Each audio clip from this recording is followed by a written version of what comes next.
and also like your audio option. And then you can usually select a microphone. Now it started. Good afternoon, good morning, everyone, wherever you are. Welcome to this webinar. We are maybe going to wait for 1 minute to give everyone the time to connect.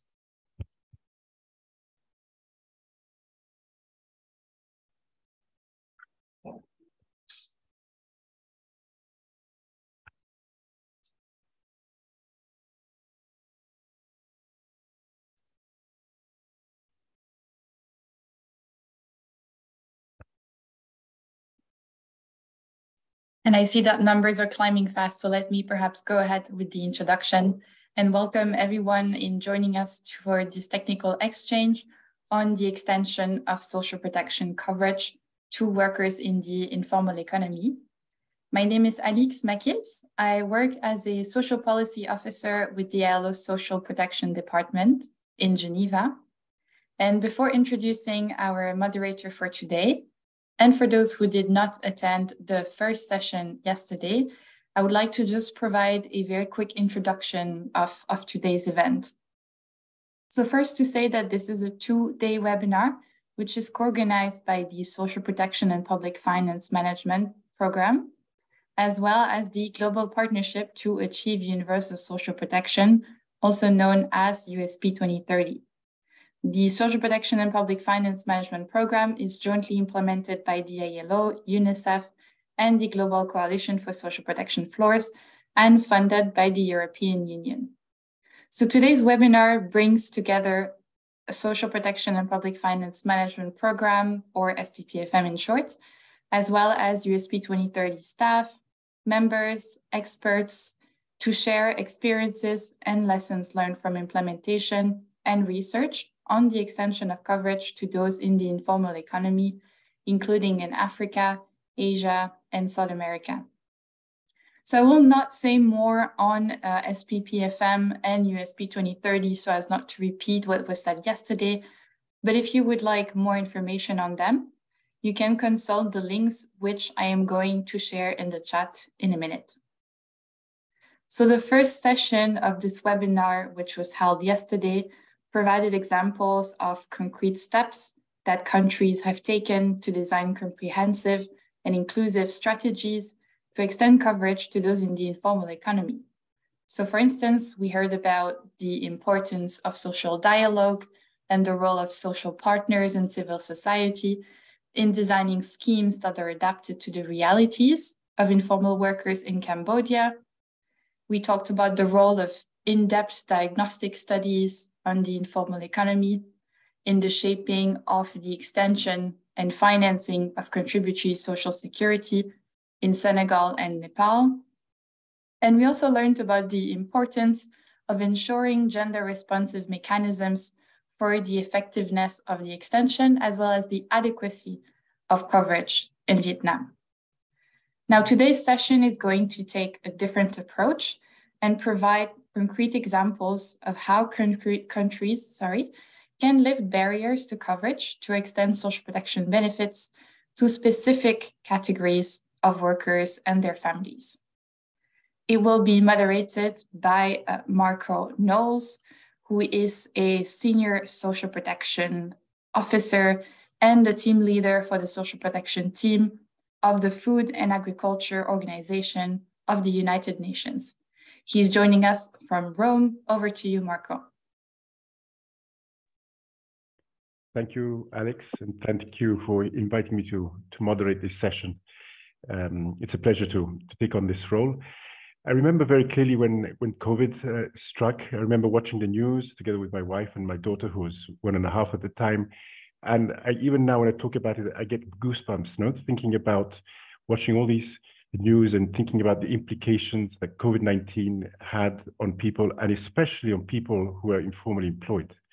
People losing their work, having no mechanism to manage this risk, this shock that had occurred in their lives. And so that really struck me on how important having access to social protection is, and the risks, the vulnerability of people who are informally employed And this is not, it's not anecdotal evidence. No, there are 60% of people who are employed, 60% of workers have no access to social insurance, are informally employed, sorry. And 2 billion people have no access to social protection. So it's huge numbers that we're thinking about. And there is no magic bullet to solve this problem. We need integrated strategies to extend coverage to social protection, to people who are working in the informal economy. And that's why I think the presentations that we have today, the four speakers today will be presenting different approaches for extending coverage. And this is important because there are a variety of different challenges in different contexts for different population groups. So I'm looking forward to learning from the four speakers on the approaches that can be taken. So we have four distinguished speakers. The next slide, please, Alex. There'll be Marta Valencia from the National Social Protection, who's the National Social Protection Officer with ILO in the Andean countries, that will be speaking. Then Wenya Kapasa, who's a Social Protection Officer with ILO, covering the countries of Tanzania, Burundi, Kenya, Rwanda, and Uganda. And Lauren Whitehead, who's a Social Protection and Gender Lead with UNICEF, based in New York. And then we have Florian Jurgens, who's a Global Social Protection Advisor with Women in Informal Employment, Globalizing and Organizing.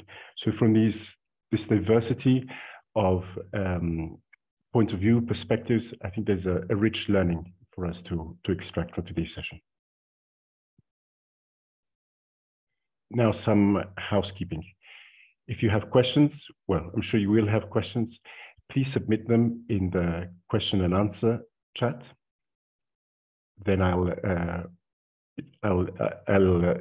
bring these back to the presenters when we have the discussion. There is interpretation available in French, English, and Spanish. And in the chat, we'll also be sharing resources. So please keep your eye on the chat.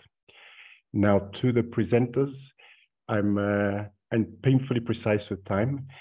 So I put it to good use this time around. You'll have 10 minutes with your presentations. At the 8th minute, I'll just make a small interruption to let you know that you have 2 minutes left. But it's important to please stick to the time so that we have time for question and answer.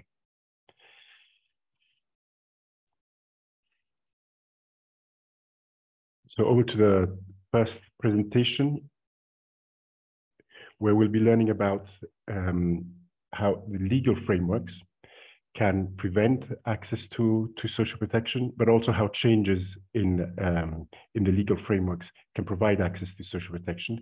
And this is in the case of migrants, Venezuelan migrants in Colombia.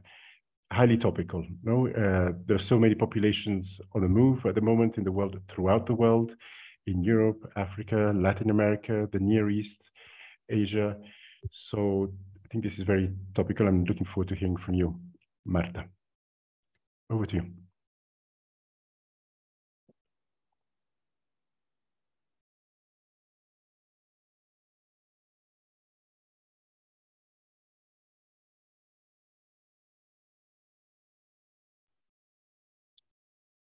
Muy buenas tardes en Ginebra para todos. Muchas gracias por extendernos esta invitación. Es un gusto compartir las diferentes acciones en las que hemos estado implementando a través del proyecto.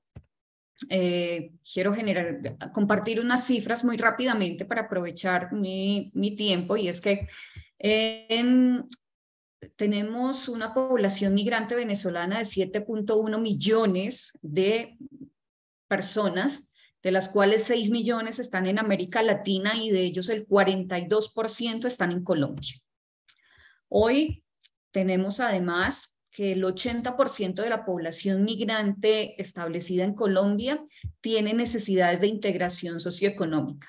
Solo el 80% de ellos tienen necesidades, de atención en salud y hoy solo el 10.8% de ellos están afiliados a regímenes contributivos, lo que en Colombia significa que que han logrado formalizarse laboralmente. La tasa de desempleo de la población migrante, aquí hablamos de datos de población en empleos formales e informales, está, a pesar de que no alcanzan los niveles de estar afiliados a regímenes contributivos, están teniendo una tasa de desempleo del 1% por encima de la población de referencia, es decir, de la población colombiana.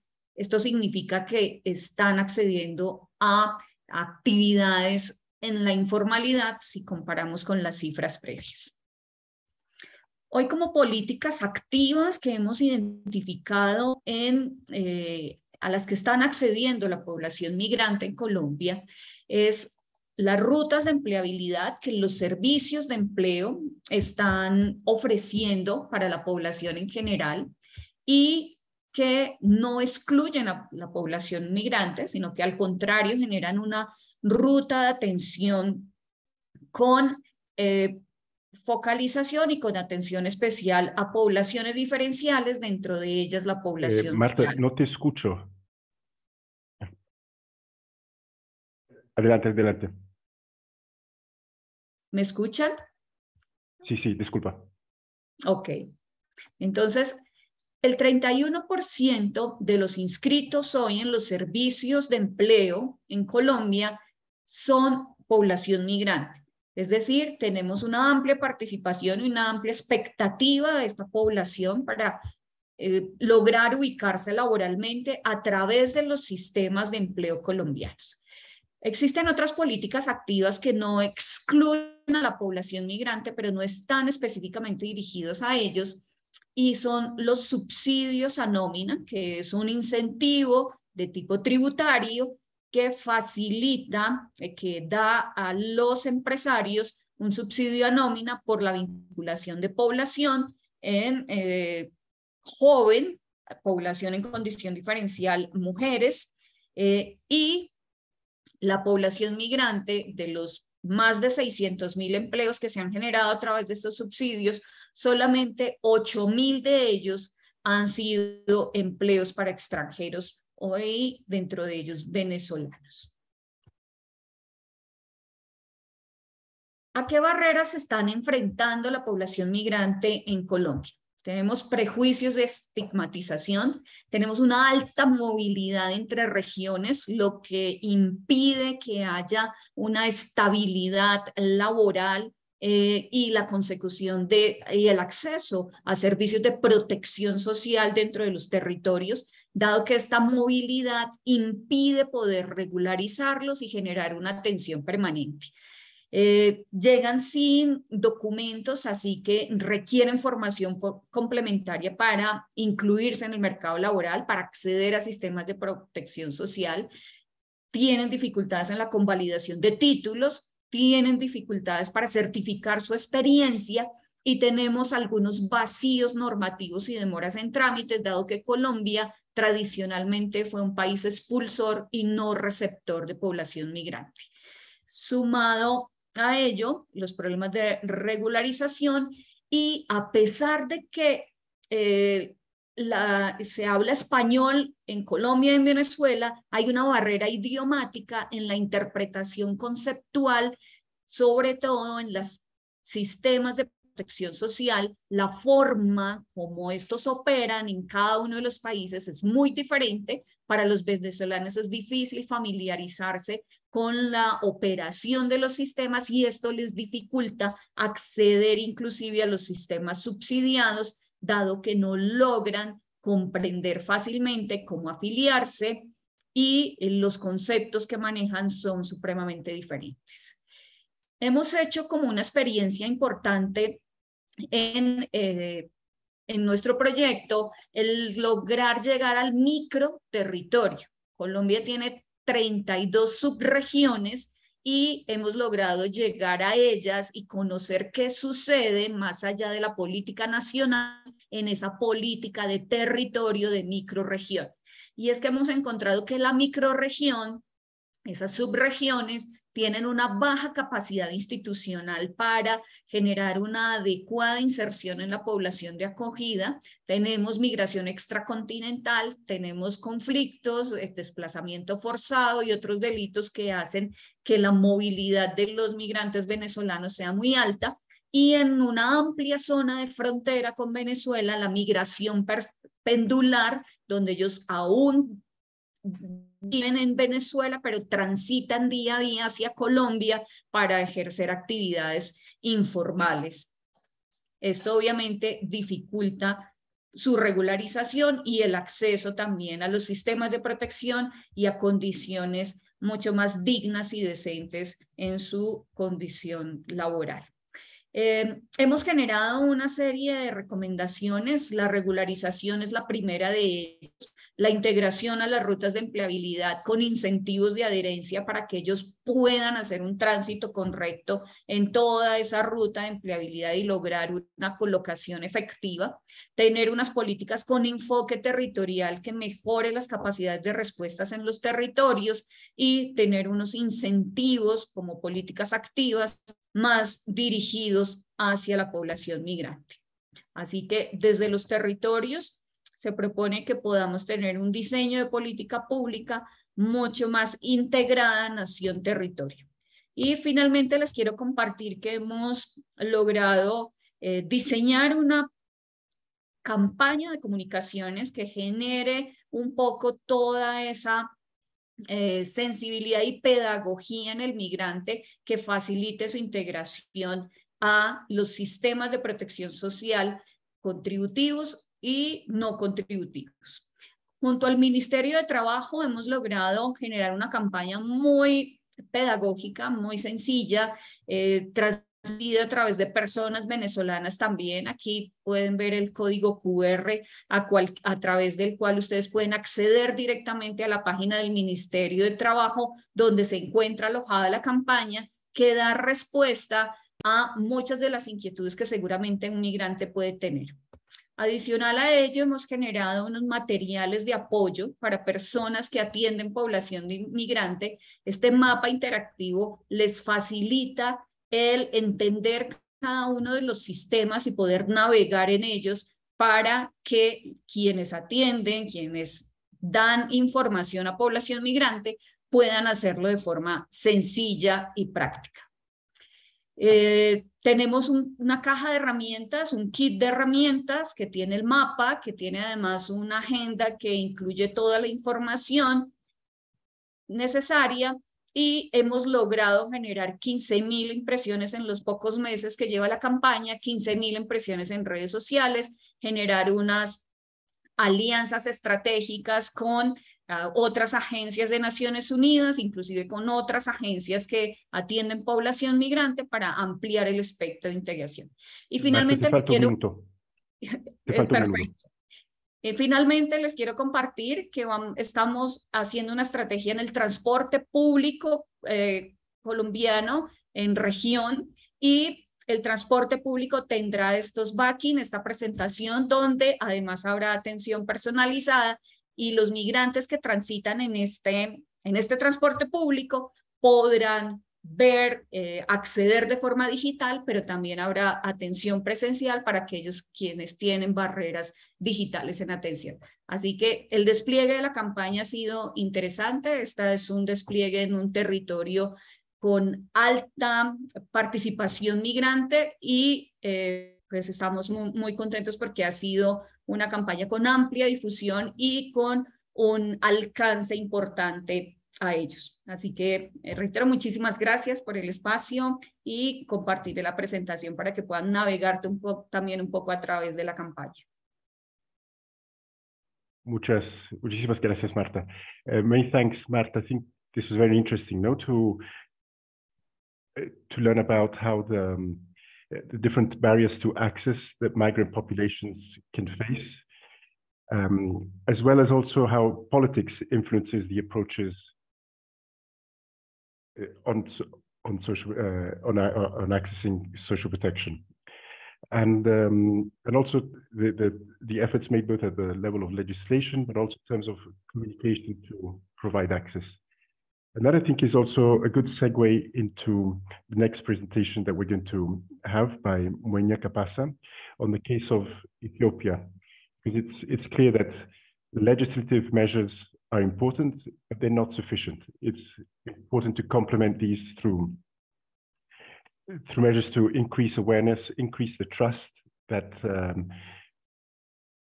different population groups have in social protection, in contributory social protection. So over to you, Mwenya. Okay, thank you, Marco, and good morning, colleagues. Good afternoon. We're very happy to be able to share what we've been doing in Ethiopia in terms of creating awareness, but also looking at issues that can help promote compliance within the private sector. So I'm going to share things we've been doing in Ethiopia, and I'll try as much as possible to be within the time we've been allocated. So I'll start by giving just a quick snippet in terms of some key statistics. If we could go to the next slide, please. Some key statistics that we have on Ethiopia. You notice that the latest labor force survey in Ethiopia is still from 2013. And what we'd like to highlight from this slide is the statistic that we have on informal employment, which currently stands at almost 86%, with a higher proportion being in the household sector. But from this slide, we also note that informal employment is also present in the formal sector at almost 16%. And we also see that in terms of whether urban or rural, we see that, as expected, it's highest in the rural areas. And I think when we look at other sub-Saharan countries, I don't think we would see a different trend.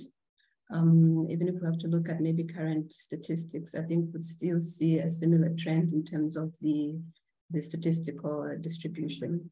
When we look at Ethiopia, we also see that there's a general low level of knowledge, of information in terms of what coverage extension to all workers and specifically those in the informal sector entails. And this information we have drawn from a feasibility study that we did, which showed some gaps in terms of institutional preparedness, showed gaps in terms of the legal framework, but also the administrative system that would be able to support such efforts on coverage extension. And in Ethiopia, we have the social protection policy, but we don't have a policy that's very specific and to give information on what it would take at the policy level to drive this coverage extension. So all this now led us to start to think around how do we start to tackle all the gaps that have been noted. Next slide, please. So for us, we said, what strategies are we going to use to spread the information, to spread the knowledge? And we have picked on what is it that we can do in order to build capacity, but also to raise awareness amongst the different stakeholders that we work with. And the awareness drive that we took was really premised on the study that we did. And within the awareness drive, we engaged with strategic key partners from the ministry, from the social partners, and also engaging with the institution that drives coverage extension in the private sector. And we also worked with the Federation of Ethiopian Association of Persons with Disabilities to ensure that we don't leave anyone behind in this drive on building capacity, but also having knowledge on coverage extension. And all these engagements we were doing premised on what the ILO's International Labour Standards on coverage extension entail. And from this, we had with the social partners, we had with the Confederation of Ethiopian Trade Unions, we managed to reach out to 9 sectors or federations. in giving this information because really when you look at the basics, even in terms of understanding the definitions, the terminology, we do have a huge gap. And sometimes we take it for granted that people understand, but it's only when somebody is able to appreciate the definition, are they then going to be able to apply this to the context that they're operating in. So for us, sharing this knowledge with the trade unions has been critical. We've also had a parallel approach where we have engaged with the employers on the other side, and also with the private organization, Employees Social Security Agency, that really has the mandate to drive coverage extension within the private sector. So next slide, please. So in all this, even as we engage, whether it be it through capacity building in a workshop setting, I think one of the key drivers for us has been at the end of all this knowledge exchange, do we or can we agree on a few points that the stakeholders or the partners will follow through past the capacity building? And we've had some good results on this. I think I'll talk about this when I go to the last slide. In terms of policy level, our approach has been to look at how do we engage with all the key policymakers. And for ILO, our entry point is really with the Ministry of Labor. But our strategy has also been to utilize in Ethiopia the Federal Social Protection Platform, which draws together a number of partners so that we work towards promoting a system approach to social protection that also takes into account the need to bring on board workers in the informal economy. And we have been fortunate because the Ministry of Finance sits on this platform. And for us, our approach has been how do we work towards making a case on the potential that coverage extension to workers in the informal economy will bring in terms of financing of social protection systems. So we've utilized that and we've gotten to a point where there's more discussion, there's more engagement, there's also more exchange amongst the key strategic partners.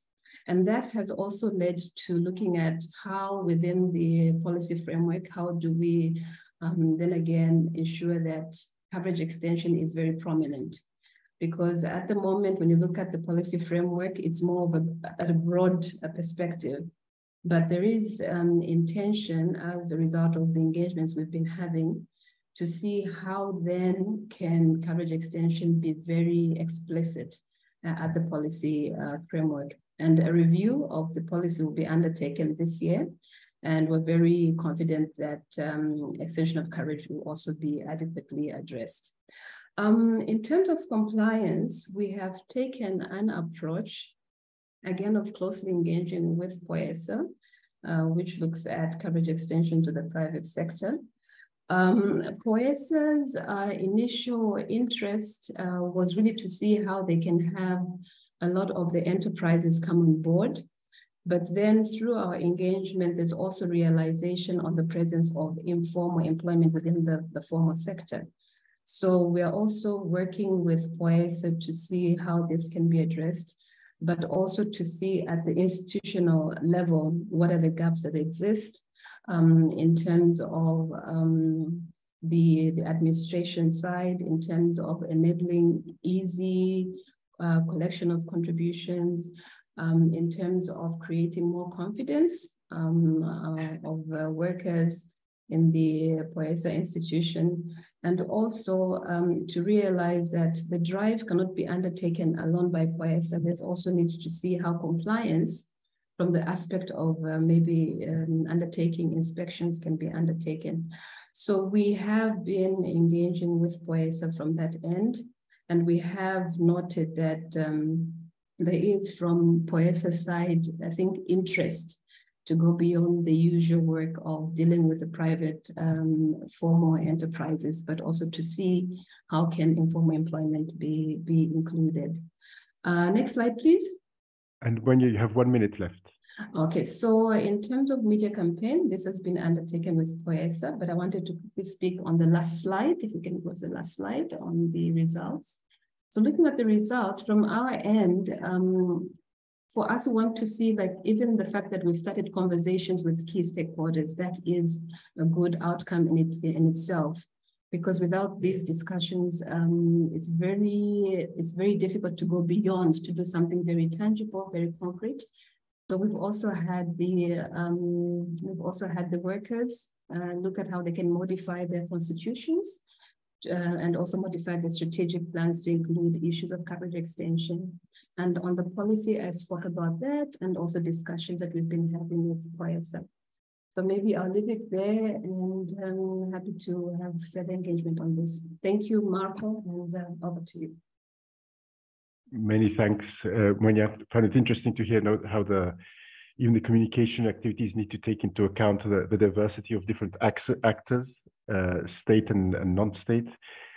Also involving the private sector, and how there's an interplay between what the services that are being offered, the policy framework, and what's being communicated in order to ensure that there is a responsiveness, that the policies, the programs the schemes that are in place are responsive to what's being demanded, what's needed. So now I think it's also, we're going to move to the presentation by Lauren, who is going to explain to us about the family-friendly policies for workers in the informal economy. Clearly, if the products that are being offered are not responding to the priorities and needs, then there's going to be a low uptake of the schemes that are in place. Lauren, can you also talk to us, present to us, how can family-friendly social protection policies help address the specific working conditions and vulnerabilities for workers in the informal economy, particularly caregivers, a majority of which are women? Over to you, Lauren. Wonderful. Thank you very much. I hope you're able to see my slides. Please let me know if you're not able to see, and I'm happy to change the setting. Thank you so much, Marco, for introducing me, and to all of our colleagues who are part of the SPPFM program for providing this opportunity and this platform.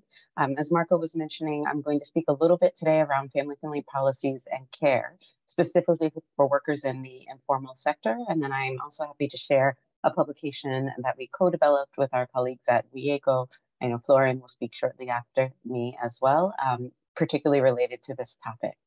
So if we go ahead without further ado to jump in, I wanted to start by framing the issue particularly related to social protection and then access to family-friendly policies and care, while also explaining a little bit of what we mean and intend by this. So we recognize, as our previous colleagues have stated, that social protection systems largely fall short of protecting informal workers, of which women in particular form a disproportionate percentage.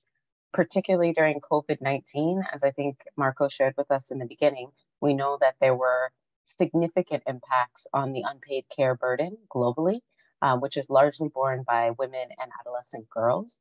And despite this, however, only 11% of social protection measures actually enacted any forms of support related to gender-responsive social protection, including those addressing the rising unpaid care burden.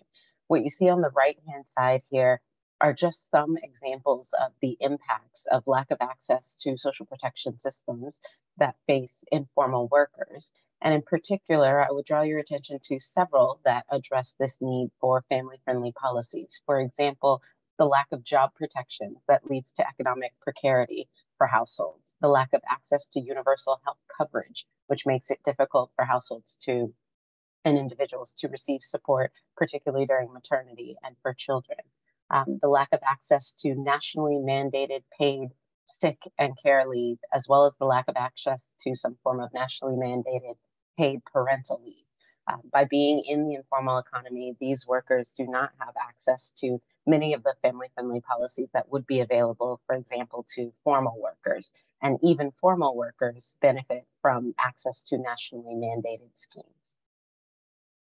If we look at some of the impacts related to the household as it pertains to informal workers, and specifically thinking about family-friendly policies, we recognize that those who are in conditions of informal work and lack access to social protection then are unable to sustain the needs of their household due to job insecurity, due to low pay very often, and due to lack of these entitlements, for example, which leads to greater transmission of poverty in the household and further entrenched gender norms, particularly when it comes to lack of access to family-friendly policies and care.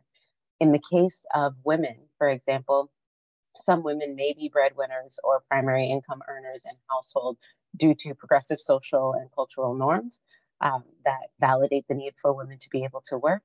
But this can also happen due to economic circumstance in a household. For men, you see that sometimes, especially in certain communities where there are more conservative social and cultural norms, that they are expected to be the sole breadwinner. As a result of this, in either case, where you have women as a sole breadwinner, where you have men as a sole breadwinner, without access to certain entitlements related to family-friendly policies and care, when there are life course events, such as the birth of a child or such as a sick person of advanced age or a person living with disabilities, those households that have a sole income earner or a sole breadwinner are those that first tumble back in and face setbacks related to transmission of poverty in those households. If those households have children, for example, young boys and young girls, you find that very often some of these children can be subject to child labor due to economic circumstances or subject to child marriage due to economic circumstances, which of course stunt their educational opportunities and thwart their future income earning potential for these children, and also subject them to things such as hazardous work, intimate partner violence, and other forms of harmful practices. So these are just some of the many impacts that may be faced by a household. When you look at the impacts overall, thinking more broadly at a macro level, what does this do, for example, to women's economic empowerment and women's role in the economy? When women are highly concentrated in the informal economy due to stunted levels of education and training, due to a need for flexibility, which sometimes formal work does not provide, specifically because of her unpaid care burden, and due to discriminatory social and cultural norms, the implications are many-fold.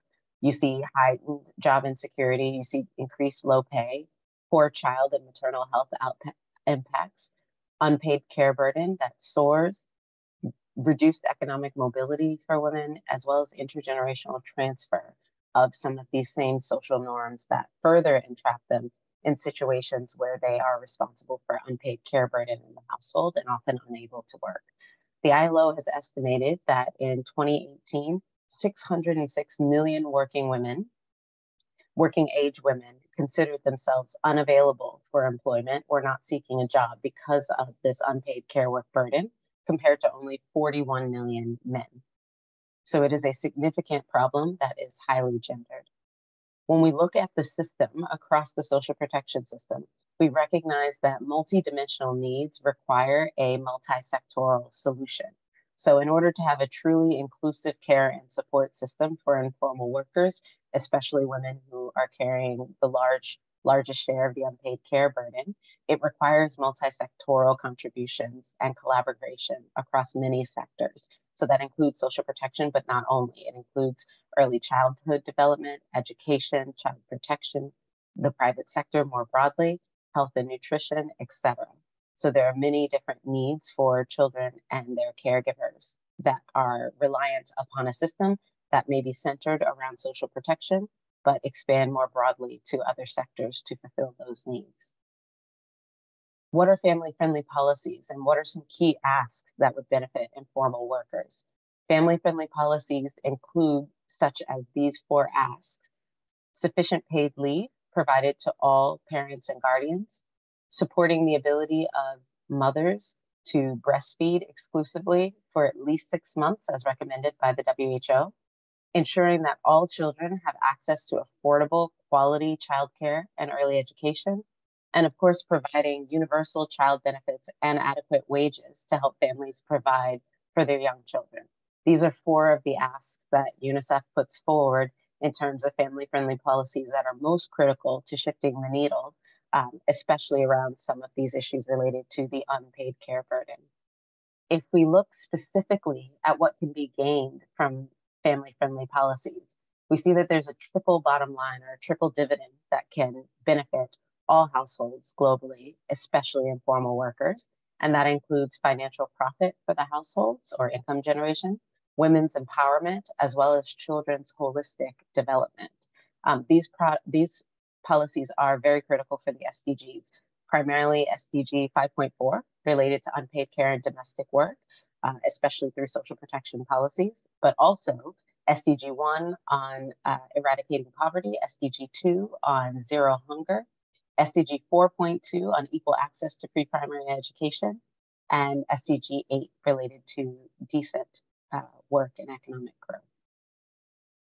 I wanted to close by sharing just two brief examples of what family-friendly policies can look like as pertains to social protection for informal workers. In this particular example, drawing on one of the SPPFM countries, Burkina Faso, we see that access to workplace support for breastfeeding or access to the ability to breastfeed for 6 months exclusively is significantly beneficial for families, including women, including children.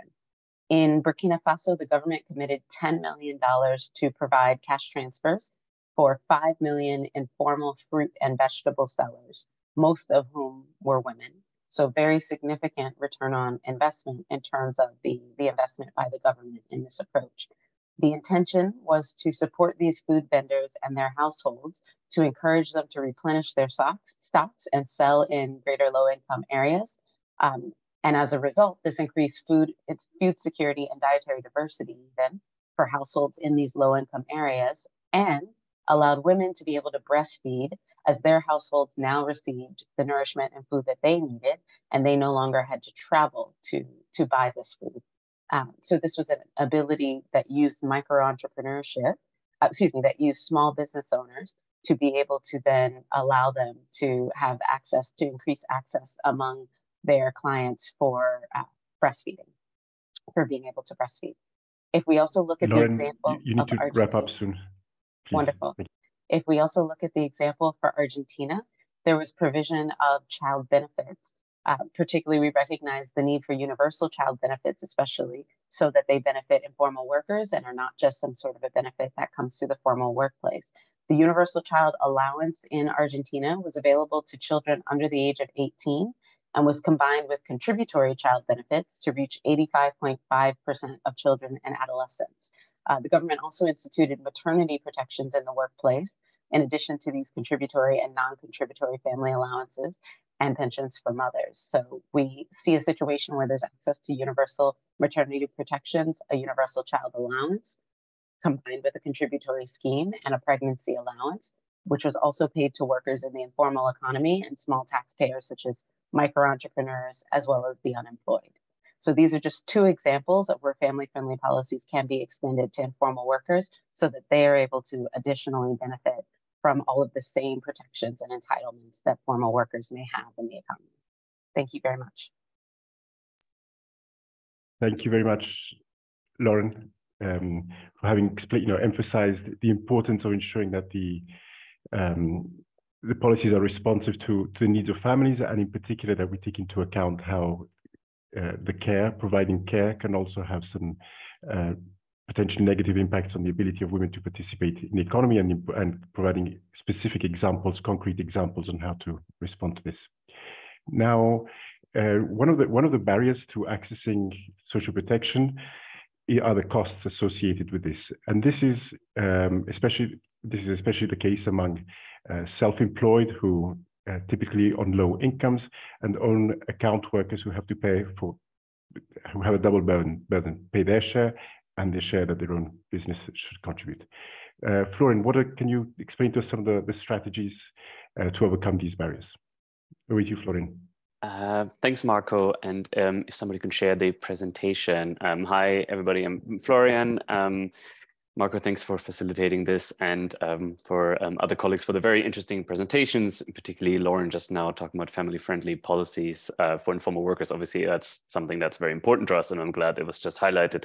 What I want to talk about is some recent research by WIGO and the ILO on how to make social insurance schemes more inclusive for self-employed workers. If you can see the next slide, please.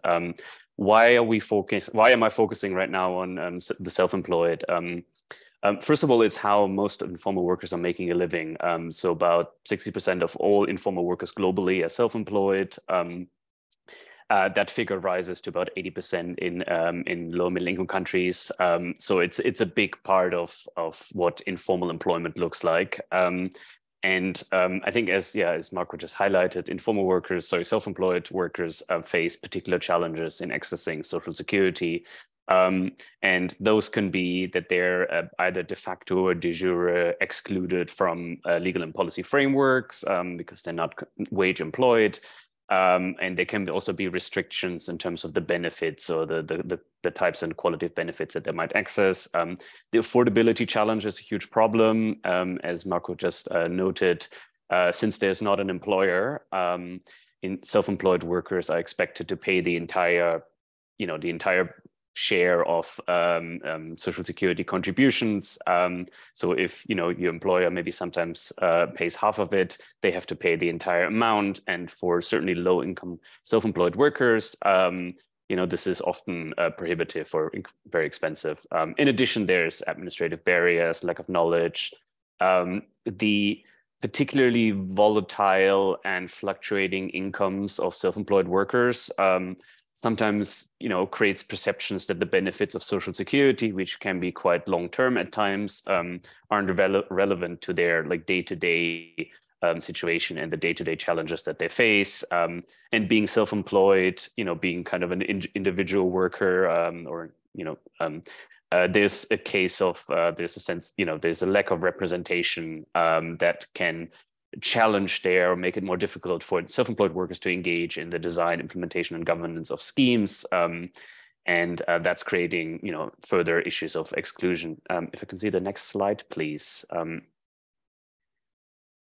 Yeah, right. But so together with the ILO, we've done a study looking at global examples around the world of governments making schemes more inclusive to self-employed workers. Oftentimes we hear that schemes cannot be adapted, public Social Security schemes cannot be adapted to self-employed or to informal workers. But we feel, or at least I feel, that's often a quite theoretical conversation. Can they not be adapted? But in reality, we see that there's lots of governments exploring different ways to make Social Security more inclusive. Really across the life course and the various risks that Social Security schemes are supposed to address. So you see a graphic here of a number of cases that we've looked at, and I think it's important to note that there's a wide variety of countries, income levels, geographic, but also a wide variety of schemes that are being provided for self-employed workers. Lots of focus on working age, of course, as we're talking about workers, old age being obviously central to Social Security, but there's also child and family-friendly provisions they're very important, as well as healthcare schemes. So what I want you to take away from this graph is that countries are doing quite a lot to try to make these schemes more inclusive, and some have significant successes, although of course more work still needs to be done. Next slide, please. Right, so these are, you see the countries here, those are the 10 countries that we've looked at. And these are countries that we've selected because we felt that there's something interesting happening in those. They're governments who are making efforts in expanding schemes, making them more inclusive in various ways. Not everything is perfect, but there's something to be learned from and there's progress being made. The report that I'm presenting now will hopefully be out in a couple of weeks, and we look forward to sharing them with all of you. I want to just, share with you a few reflections on what we've learned so far. So the first thing to say is that, schemes being grounded in legislation is incredibly important for workers to be able to claim their rights, to have those rights clearly written. It helps to improve the governance of schemes. So, it makes it a right that can be engaged with as a worker. Related to that, there's often a discussion whether schemes should be voluntary or mandatory. And I personally feel that we need more evidence on this and more data on what works under what conditions. But from the studies that we've done, it does seem that there's some evidence that making schemes, mandatory does help with achieving greater coverage.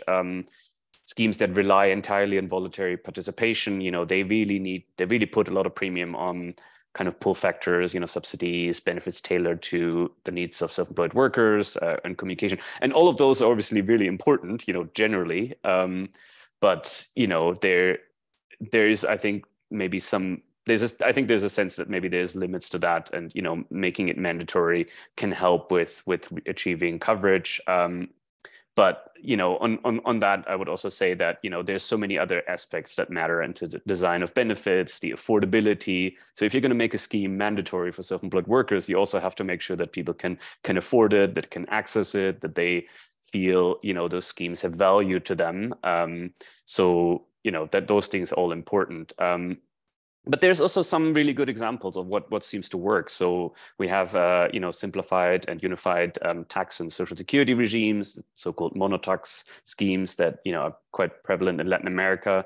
They seem to be quite successful in addressing both the affordability and access challenge, because they're simplified, and lowering administrative barriers through, one-stop shops or, single window approaches seem to be very important. Next slide, please. So, and another thing that we've noticed is flexibility is key. Self-employed workers have often kind of irregular, fluctuating incomes. They're often working during the day and may not be able to access kind of offices that are very much 9 to 5. So providing multiple access points to Social Security tax authorities, and flexibility in levels and timing of contributions really important. And related to the point of relevance, mixing both short and long-term benefits, we will have seen in the initial graph that I shared that lots of countries are obviously focusing on pension, old age benefits, and that's really important for Social Security schemes, of course.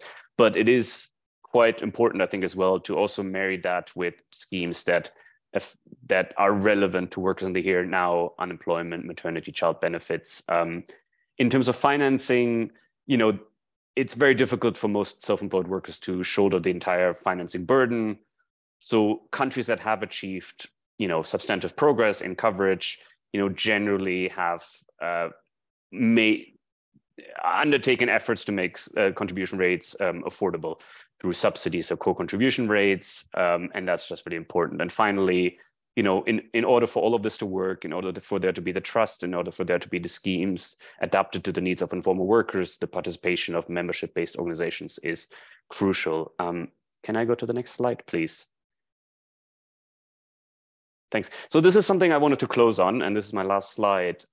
Because I was talking about financing and I was talking about the need for subsidies or the need for making contributions affordable, we oftentimes hear that the financing of Social Security benefits systems, can actually cause informality.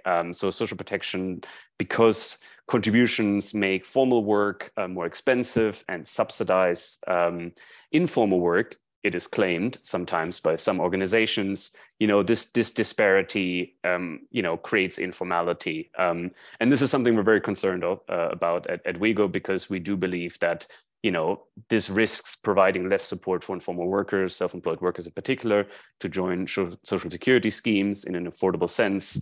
But it also might undermine investments in social assistance more generally for informal workers. We were, for instance, told recently by someone from the Inter-American Social Security Conference that the first thing they hear nowadays, if somebody wants to propose a scheme for informal workers, is, won't this create more informality because it subsidizes informal work, as workers now get benefits essentially for free, which, I'm doing a lot of air quotes, as you can see, but it's something we're concerned about. So we've done quite a lot of research on this over the last year and a half, and I just wanted to close on saying that the evidence for that is very weak and quite mixed. There's a number of studies that look into this. Some find evidence, some don't, but mainly evidence are tiny and often for subgroups. High-profile schemes that have been discussed, that have evaluations, particularly in Mexico, have, some have shown that there are impacts on formalization, on informality and formality, but I think more research that we've done recently seems to suggest that that's actually not the case. And, so I want to I will share some of those studies, but I think it's an important point that I wanted to close on, that if we want to achieve universal social protection coverage, we need to find a way to include self-employed workers in social security schemes. Given the financial challenge, we do need to find ways to ensure that the financing is done in a fair way, ensuring affordability. That can mean subsidies, and all of that can only work if we're a little bit more confident in pushing back against some of those ideas that informality is caused by social protection. There's a final slide with some resources that I wanted to share, but maybe some of them can also be posted in the chat. Yeah, thank you very much, and I'm looking forward to the Q&A. Thank you. Thank you, Florian, and for pointing to the importance of evidence, not being dogmatic or too ideological about things, and learning from experiences to inform practice. And also the point you made about financing, making these schemes affordable, the need for subsidization. I think that ties in well now with the growing push for the global accelerator for jobs and social protection, mobilizing financing to expand access to social protection. Financing is one of the biggest gaps, one of the biggest lack of insufficient financing is one of the biggest reasons for which there are these huge gaps in coverage of social protection. Now I think we can pass on to the questions and answers. Thanks all to the presenters for having really been mindful about keeping to time, so we have space for the questions and answers. I have a question for Marta before passing on to the questions that I see in the chat. So Marta, is there an agreement between Venezuela and Colombia to allow migrants to retain their entitlement to benefits such as pensions if they return to their home country?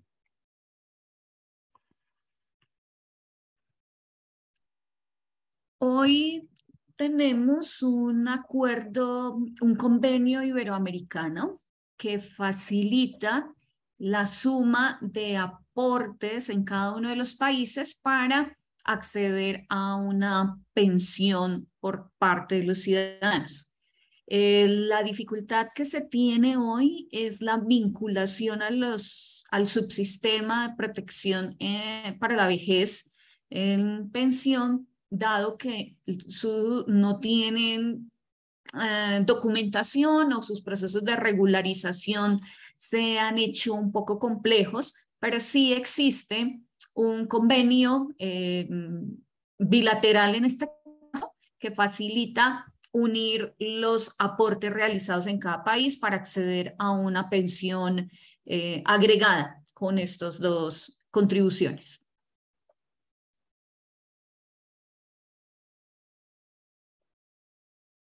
Gracias, Marta.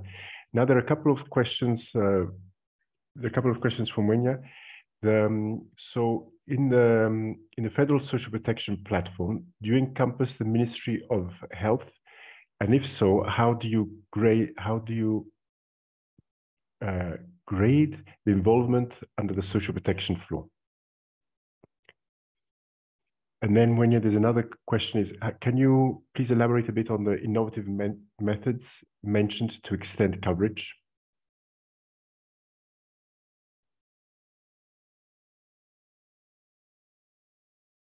Okay, thanks, Marco. So in the social protection platform, like I had indicated, we have a number of stakeholders that participate. The Ministry of Health, I think the Ministry of Health should be there. We have a number of them that participate. So how the platform works is that, first of all, it's being utilized to strengthen coordination on social protection. And it's also being utilized to disseminate information on various pieces of work that are undertaken on coverage extension, but also generally on SPPFM. So if we have work that's being undertaken by different partners, for example, on extending universal health, or maybe on establishment or creation of national social protection laws, that is easily tabled, and then we have a presentation that is undertaken on that. And then we have the different partners weigh in, provide inputs, and also discuss what they're doing within that space. So maybe to provide something specific in line with your question, maybe I may not have that information because it's more of like demand driven. And we also use that platform to share the work that is being undertaken. In terms of innovation, so I did mention that we did undertake a study on coverage extension. And because what we wanted to do was to utilize POESA, the private organization, to drive this. And in the study, we did find that POESA had a number of limitations. For example, in terms of having innovative ways to collect contributions. For example, also on being very innovative in terms of strengthening the trust into POESA. So right now we're still engaging with POESA to understand what the gaps are, but also to share information, what could be utilized, what could be taken, what could be incorporated in terms of speaking to the different innovation that could be there. We know that we have the theory side, but I think also in making the suggestion, we need to be aware of the contextual framework. So we're still working on this, but I think key is on how we utilize the digitization in terms of supporting contribution collections and also maybe undertaking inspections for some other enterprises in the private sector. So I can end there. Thank you, Mwenya. Since you mentioned digitalization, one aspect of digitalization is how different registries can speak to each other. And there's the question for Lauren from Jean-Jacques, where he's asking whether the registries of the social registries and the health registries were exchanging information. Do you know cases of this? Yes, and I saw that question, so thank you very much for that. I think one of the main issues that's typically faced is around lack of access to a single window registry or a unified registry, which does mean that in some cases, the systems don't necessarily speak to each other in the way that they should, particularly systems, for example, that are led through the Department of Health or the Ministry of Health, and then you might have a separate system that's managed by the Ministry of Social Protection, and they should work very closely and very much in concert with one another if there's not a single window registry or there's not a unified registry. However, we found some instances where that doesn't necessarily happen. And so then when households are captured on one and not the other, for example, they may not then be able to access those benefits therein. A good example of this related to family-friendly policies would be in terms of accessing maternal health coverage. Maternal health insurance for health services coverage. And sometimes you find a situation where households may be registered with the Ministry of Social Protection to receive social assistance, but they don't actually have registration because of lack of identification, because of other issues. For example, in some social assistance measures, they may be provided to an entire geography or an entire population. So lack of identification is less of an issue, but within the Ministry of Health, it's a significant issue. And those households then face barriers in accessing the health services that they need. When there are unified registries or when they're single window registries, of course, this eliminates some of that issue, or at least when there are registries that speak coherently to one another. But again, this is an issue that we tend to see very significantly when it comes to informal workers, largely because of lack of identification and so forth. And so that can impede access to things like maternal health protections, maternal health coverage, child health coverage, etc. Thank you, Lauren. I see, Florian, you're replying to one of the questions, but I have another one for you. It's a question from Esther. So what are some of the, when making informal social protection schemes mandatory, how do governments ensure compliance for those who struggle to contribute regularly? I think this is very topical. 2 weeks ago, I was in Kenya at the Social Protection Conference, and there was actually reference to this, to one of the social insurance schemes being mandatory and people facing difficulties in making payments. And this is especially relevant also in the agricultural sector, where incomes fluctuate, are very seasonal. So Florian, over to you. Thanks. And yeah, I only responded to, sorry, what is that? No, it disappeared. Is it Keisha? Just by, I shared with her some research that we've done on the issue of incentives that hopefully is helpful for her. And maybe just responding to her question as well on whether it might more sense to talk about decent work rather than informal work in these things. I think probably yes. I think it's maybe not the most helpful category. Informality also, obviously there's efforts to ensure more formal jobs and formalization, and I think that's all very important. And I hope that all works out. But informality is going to be with us for the foreseeable future, and focusing maybe more on focusing as much on how to make those jobs more decent, providing social protection, protection at work, all those things, I think is maybe a way to think about, rather than saying we need to generate these completely different kinds of jobs, but rather focusing on also the work that is being done and making sure that's in line with labor standards, including social protection. So just want to say that. To Esther's question, I think the whole mandatory voluntary, it's quite complicated and it's quite contextual, of course. And I think we actually do need to do more research about this and learn more about it as a sector. What I do think, making things voluntary kind of lets governments off the hook. They say, here's the scheme, now, join or not, kind of up to you, like my job here is done. And I think that's a problem. And if it's voluntary, governments don't really need to invest in compliance. We talk about self-employed workers, but not also informal workers are self-employed. A lot of them are wage employed as well, and they should just have social protection through their employment. So it kind of lets governments a little bit off the hook. And I think, I'm not sure whether I would entirely voluntary sign up for, I work on this, but I think it's very difficult for people to do this voluntarily. Having said that, obviously, I totally understand affordability issues. And I think at the same time, this is what my colleague Laura Alphas always says, just making things mandatory, in of itself is not going to help you. And there's a lot of things that are mandatory if there's no enforcement, if there's no availability. But I think it does put the onus a little bit more on governments to say, well, if you're going to force people to do it, you really do need to think about affordability and access. Obviously, that's not always done, and that's a problem. But I think I think more to be said about it. But yeah, I think that's so. I think if you're going to make it mandatory, you have to make it affordable, kind of period. I think, and accessible and appropriate and all that. Thank you, Florian. I have a question. You can raise your hands. Which of the panelists wants to answer this? Is any experiences in working with the private sector and sensitizing the private sector on the corporate social responsibility and the role that they can play in providing access to social protection? Who wants to take this? Lauren, go ahead.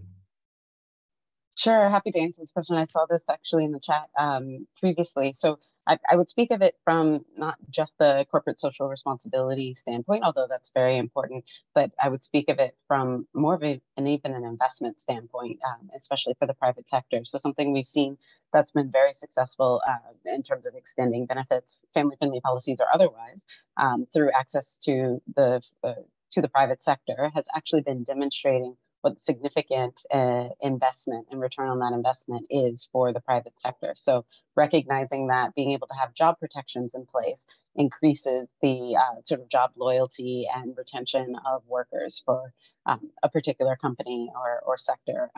Being able to have access to something like parental leave or even sick leave, paid care and sick leave through the formal sector is something that allows private sector employers to maintain their staff, but also to ensure greater productivity of them longer term.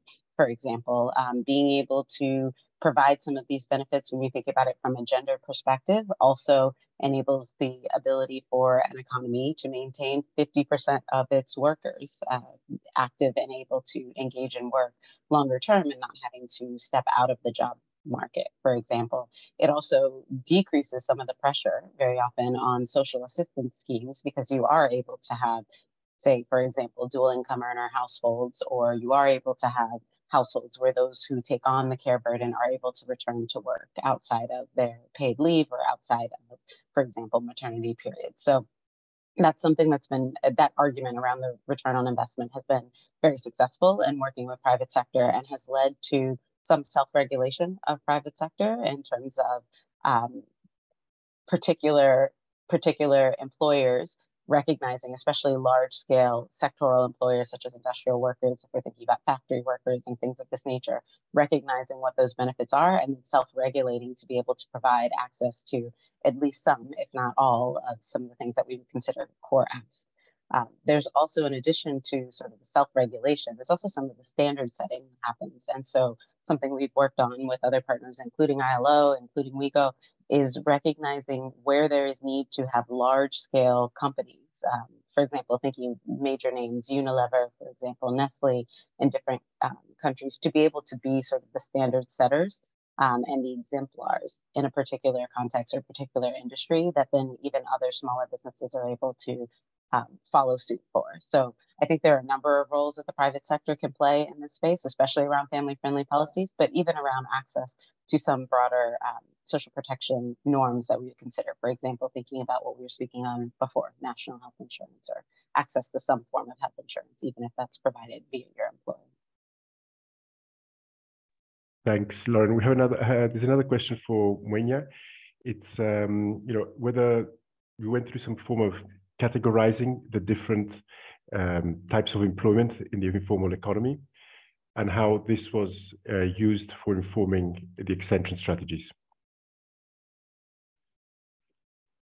Okay, so yes, we in the study that we did, we did the study during the COVID era. So we had some kind of limitations in terms of categorizing the workers. But we did, within the study, also identify that the sector we're looking at is not homogeneous. There are different kinds of workers in there. And we did take into account the different kinds of workers, and also we worked towards devising or formulating strategies that could be used for the different kinds of workers that were identified. So yes, we did do the identification of the different workers, and also developing some strategies aligned to that kind of approach. We also utilize, because in Ethiopia we have the community-based health insurance scheme that is already operational. So then the idea was, how can we borrow from something that's already working to inform coverage extension amongst workers in the informal economy. One key thing that I already talked about really is the information gap. I mean, it may be looked at something that's sometimes we take for granted, but you'll be amazed once you engage that people don't really understand what this is, why it's important, why should they join. So the aspect of sharing information is very critical, but also to understand the different levels of income for the workers, the different kinds of workers that we're dealing with, who is able to afford to make contributions. And even as you do this, I think on the worker side, you need to be able to build a case on why they should do it. Okay, so then again, it goes to the aspect of sharing information. So, so in a nutshell, yes, this was done, but I think it's still work in progress because we're still engaging with POESA to also understand the innovative strategies that we can put in place. Thank you, Mwenya. I think sometimes we take it for granted, no? That everyone wants the same and understands what are the benefits, but that's not always the case. Now, we need to start moving towards wrapping up. I'd like to give each of the four presenters literally 30 seconds, one line on what you think is a priority for expanding coverage to people who are working in the informal economy. So I'll start with Marta. Over to you.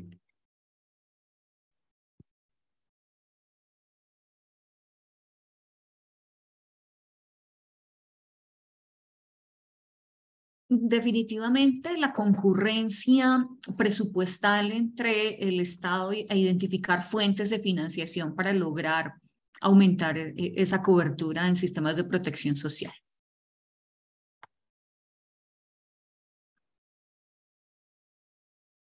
Gracias, Marta. Mwenya, over to you. Okay, so 30 seconds, I'll just say it's information, information, information. Lauren.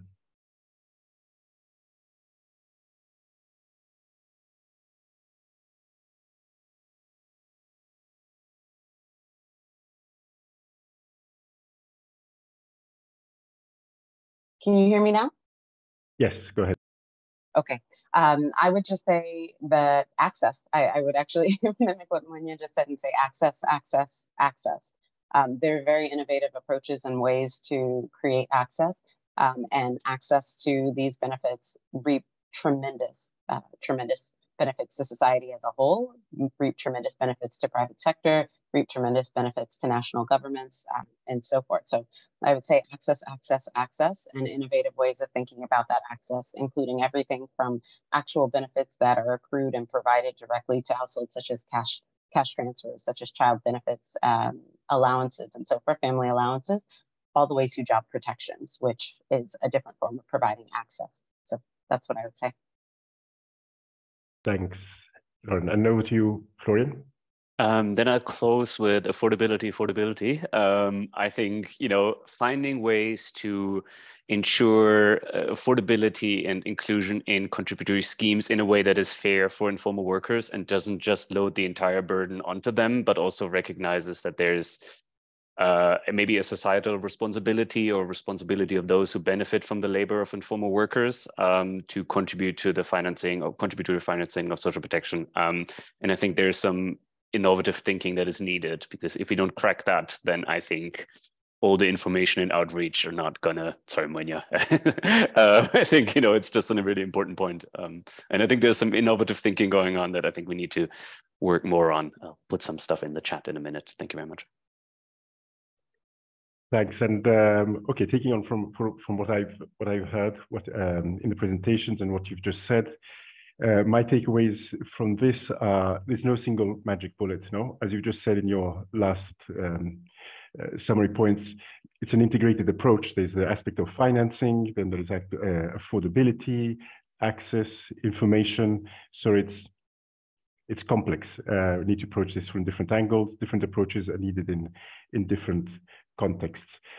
And also with respect to innovation, I think it points to the importance of sharing experiences, sharing learning through events such as this and other modalities. It's important that we learn from each other. Again, different contexts, different things work. We need to learn from each other. There's a lot of innovation taking place around the world. Important to learn from that. And then finding a balance also between the carrot and the stick. Now it's important to ensure ensure that it's mandatory to provide access to social protection, but also be mindful about what are the implications of this for those people who face difficulties in contributing to the scheme. So again, can't be dogmatic about it, need to understand the context. And I think also your presentations, in particular, maybe Marta's presentation, pointed to the need of an integrated approach, thinking it's not only about social protection policies, but the different policies, even policies with respect to migration, taxation, employment, enterprise development, are all going to influence access to, the ability to access to social protection. Those are my three takeaways. And now I'd like to pass the word to Shara Razavi, who's the director of the Department for Social Protection at ILO, and she's the co-chair of USP2030. Shara, over to you for the closing remarks. And many thanks to everyone. Bye-bye. Thank you so much, Marco. And this has been a really interesting and very rich, I think, discussion, both in terms of what was said and also in the chat, where we had some really good exchange. So very hard to kind of bring it to a close. I think you did an amazing job, Marco, in moderating this discussion. And I think if I can just recap just what we heard today, but also what we heard yesterday, we've really had quite an interesting set of presentations that really show that extension of coverage to workers in the informal economy is not only necessary, but also that it's possible, it's feasible. Of course, it requires good design, of comprehensive extension strategies that can overcome all of the different barriers that we've been talking about that workers face. legal barriers, financial barriers, administrative barriers, information, asymmetries, and so forth. And the adoption of appropriate measures to address their specific needs and circumstances is really important. I think this speaks to this issue of context specificity as well.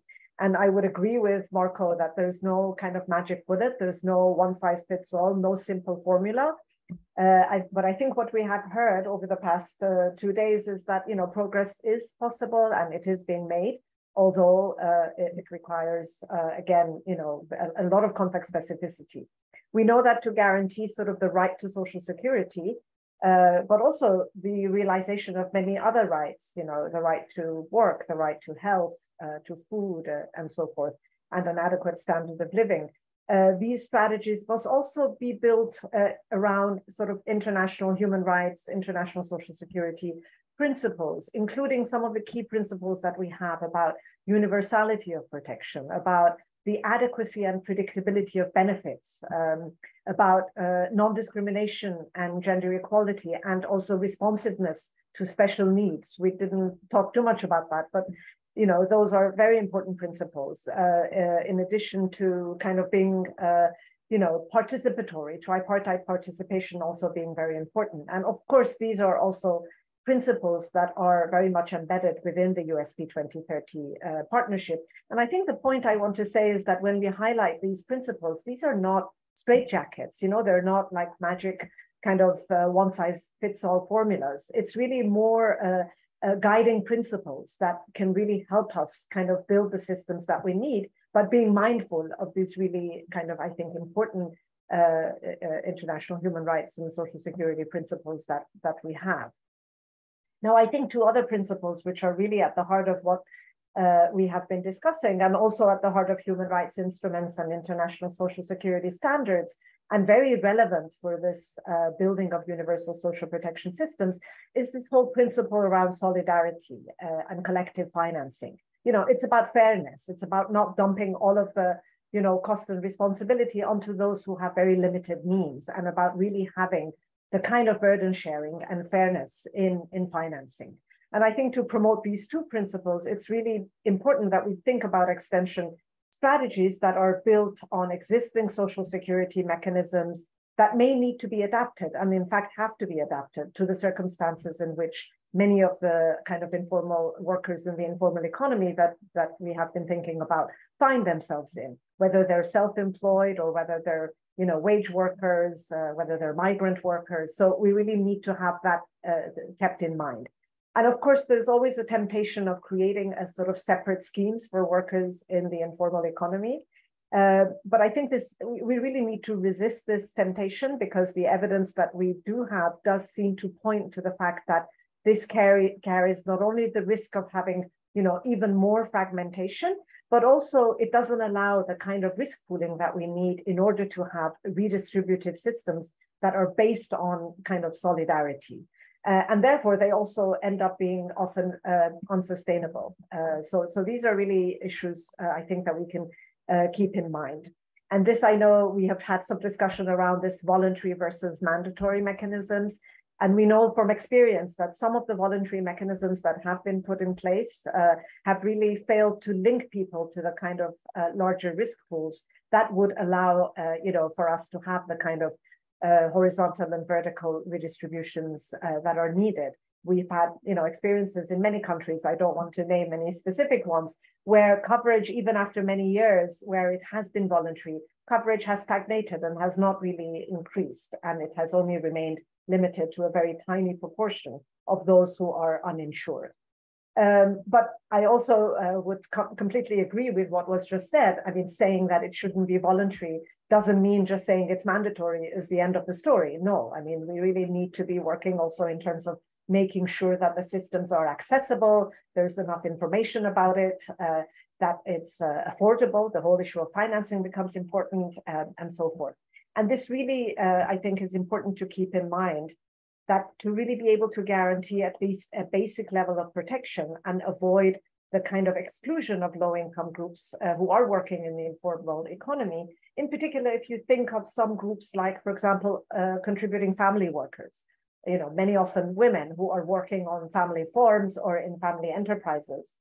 The extension of contributory social protection to these groups must also be complemented by some form of tax financing mechanisms, because many of them don't have the capacity to contribute. So while we need to ensure that those with capacity to contribute, do so in terms of contributing to Social Security, at the same time, we need to avoid, excluding those who have very limited contributory capacity, who have low levels of income, volatile incomes, and so forth. And this really, I think, becomes very important to ensure that there's also tax financing mechanisms and this kind of hybrid kind of financing that is needed. This is how we can really promote solidarity, ensure better risk pooling, and also have systems that are more equitable and more sustainable in terms of financing. Yet we also know that, and I think, having said tax financing is important, we also know that government budgets are often very squeezed and there's very little fiscal space. So the idea of having both tax financing and contributory resources, that hybrid kind of financing mechanisms, we also need to be aware of the limited fiscal space and the importance, therefore, of that the extension of social protection mechanisms sort of goes hand in hand with this effort to promote transitions from informality to the formal economy, so through better coordination with all other policies, which were just mentioned, employment policies, tax policies, health and education policies, to really multiply, the positive impacts through the kind of synergies that we can then create across these policy areas, so that you also have better health of workers and their families, children staying in school longer, which would then also contribute, to higher levels of productivity, reduce absenteeism, and hopefully create, more productive kind of enterprises, and be able to really trigger that virtuous cycle of productivity increases together with more sustainable enterprises, better working conditions, and be able to have progressively higher levels of protection for workers. Now, I know there have been many references to this monotax mechanisms, which have been quite effective in many different countries in Latin America that combine sort of income tax and social contributions into a single kind of affordable payment, which is particularly important for micro and small enterprises that just, would otherwise face very high transaction costs in having to do all the work of, paying taxes, making social contributions, and so forth. And having these simplified procedures have often, as we know from evidence from countries like, Brazil, Uruguay, Costa Rica, they have really offered attractive benefits and ensured that contributions rates are adapted to their contributory capacity for very small enterprises and own account workers. And then, of course, as enterprises develop, then they can generate higher revenues, including through improved access to markets and finance, and can transition to the sort of more general regime, which gives them also access to higher levels of protection. I think just to remind us also what we heard yesterday from Nepal and Senegal, countries are making progress. So I think while the monotax in Latin America has been very effective, there are also more recent evidence of countries that are making progress towards, achieving this double objective of promoting formalization and extending social security coverage through integrated strategies. In Nepal, for example, we heard yesterday the impressive way in which the registration rate has doubled over a very short period, about 2 years, under the new formalization action plan. So I think that's a space to watch and see how that progress goes further. That can really show us how the extension of contributory social protection can be a key output and incentive in that kind of formalization strategy. Now, just a few words about coordinating extension and formalization strategies and preventing informality traps. And I think I was really pleased that Florian spent some time going through some of the evidence that is emerging, which really is showing that it's very misleading to make this argument that social protection systems that combine kind of employment-related contributory systems with tax finance social assistance for low-income workers often create, these so-called perverse incentives that encourage informality. And there's some really good evidence now in this work that WIGO and also ILO have been contributing to, some really good research that shows that really there's a very kind of weak empirical foundation to some of these arguments. And that there are some good experiences that show how Social Security can actually act as a very powerful incentive for formalization. I know the evidence is emerging, but it's really, I think, important that we use this evidence and do away with some of these kind of very easy generalizations that I think can take hold and become a bit of a, I think, problematic as far as policy discussions and policy approaches are concerned. So we really, I think, need to push back with very good evidence that shows that such allegations are not really based on a lot of robust evidence. Now, integrated approaches to extension of coverage and formalization of enterprises unemployment, I think also is very effective in creating the kind of fiscal space that is absolutely critical for universal social protection by broadening both the tax base as well as the contribution base. And I think this is an argument that comes very handy in this context of thinking about financing for universal social protection and for bringing in groups of workers who are currently excluded. But I think it's also important to, by way of realism, to acknowledge that at least initially this transition to the formal economy may require, upfront investments, some degree of subsidization and investment in public institutions and services. But eventually, over time, it can really pay off by getting the kind of higher return on investment, both in terms of financial sustainability and in terms of the adequacy of protection that is offered.